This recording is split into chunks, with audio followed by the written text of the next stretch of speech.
La belle reconversion de l'ex-patronne de Russia Today France chez Vincent Bolloré. Allez, je vous raconte tout ça. C'est pépite. Xenia Fedorova, c'était l'ancienne boss de Russia Today France. Pour rappel, après l'invasion de la Russie en Ukraine en 2022, l'Union européenne a fait fermer toutes les antennes de cette chaîne financée par le Kremlin. Et là, pour tous les journalistes français du groupe, c'est devenu très compliqué de se retrouver sur le marché du travail avec une ligne RT France sur son CV. Mais visiblement, les périodes de chômage ne sont pas si difficiles pour tout le monde. Xenia Fedorova, alors visage de la chaîne Russia Today France, a quand même rebondi facilement au sein du groupe Bolloré. Depuis quelques mois, les téléspectateurs de C8 et CNews ont pu voir à l'antenne la journaliste suspectée d'être une agente d'influence de Vladimir Poutine. Elle présente par exemple sur C8 et MyCanal la très courte émission 2 minutes Lumière orthodoxe, un mini-programme sur les églises orthodoxes. Et sur CNews, quand il faut parler du conflit ukrainien, on appelle qui?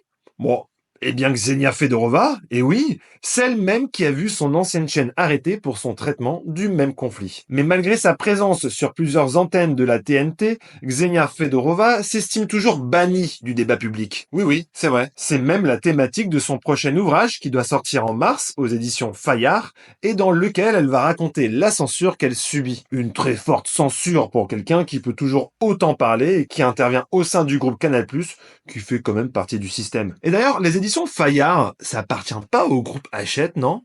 Qui est lui-même détenu par un certain Vincent Bolloré. Encore lui. Bon, ça pose quand même quelques questions. On peut se demander quelle est la stratégie du milliardaire breton d'investir autant sur une journaliste ouvertement pro-russe.